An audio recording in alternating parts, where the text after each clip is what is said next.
In back segment tonight, the investigation into Sergeant Bergdahl by the U.S. Army. You may remember the 28-year-old sergeant held by the Taliban in Afghanistan for nearly 5 years returned to the USA after being traded by President Obama for 5 top Taliban commanders who were in U.S. custody.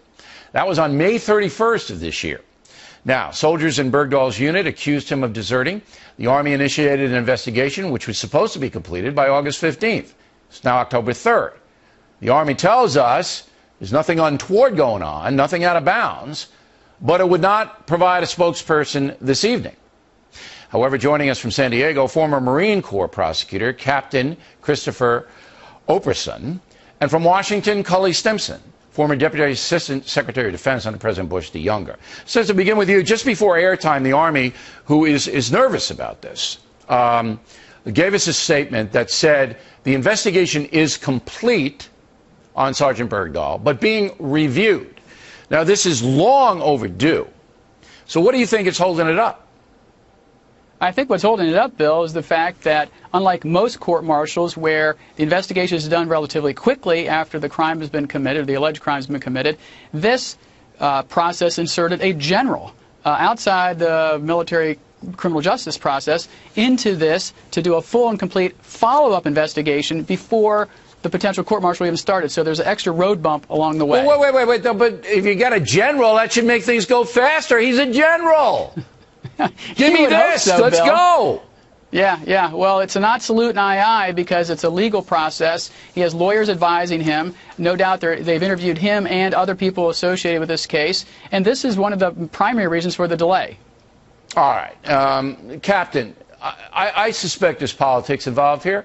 Because if it comes out that Sergeant Bergdahl is a deserter and perhaps a collaborator, it's going to make the president look bad. Nope, that's exactly right. Listen, this is one guy.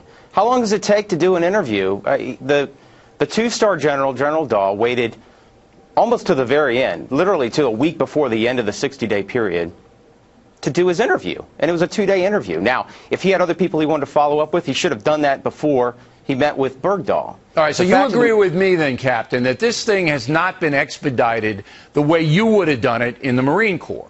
I think they're slow rolling it. And now this is speculation, and we don't like to do that here, but there is this political component that's enormous, Mr. Simpson, correct? You're absolutely correct. There is a political component. And at the end of the day, Bill, some people are not going to be happy no matter what happens in this case. You can be sure of this. Bergdahl is out of the military at the end of this process. Whether he goes via a court-martial or whether he gets administratively separated or just allowed to get out, he's gone. But, you know, unless he gets life without parole or a heavy sentence, some people are just going to say it wasn't fair. Well, look, I'm not worried about what some people say. I want the truth. I mean, I feel like a few good men. Jack Nicholson, right? And then there's Tom Cruise. And I'm Tom Cruise in my dreams, all right? And I'm saying, Captain, I want the truth, and I do. I want to know if Bergdahl was a collaborator. I want to know if he was a deserter, and I want to know if our Commander-in-Chief, President Obama, made a bad deal for this nation. And I think everybody else wants to know the same thing. Well, I think that's right. I mean, listen, everything about this stinks from the start. They turn on a dime and let this. They do the trade on a Saturday, May 31st. They don't give the proper notice to the congressional hearing committees. And they say they had to act within a window of time. Well, listen, you've had your time to act. You've had your time to do your investigation. Now it's going to go through multiple layers of review, legal review, command review. Listen, just get it done.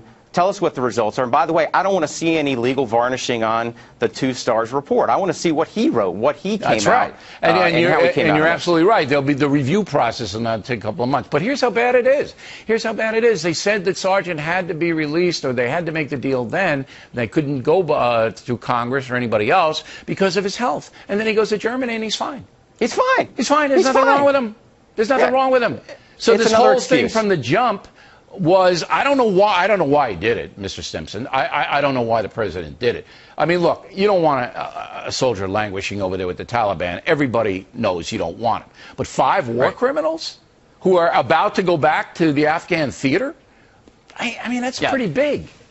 Yeah, and this bill is where the rubber meets the road, because now that the general's got his long-delayed report finished, the criminal justice system in the military can kick into gear, and my co-guest and I have worked in that system. It's an efficient, fair system, and hopefully they'll get to ground truth here, and the convening authority, the general that now actually owns Bo Bergdahl, will make the right call, and the case can go forward. All right, gentlemen. We appreciate your expertise.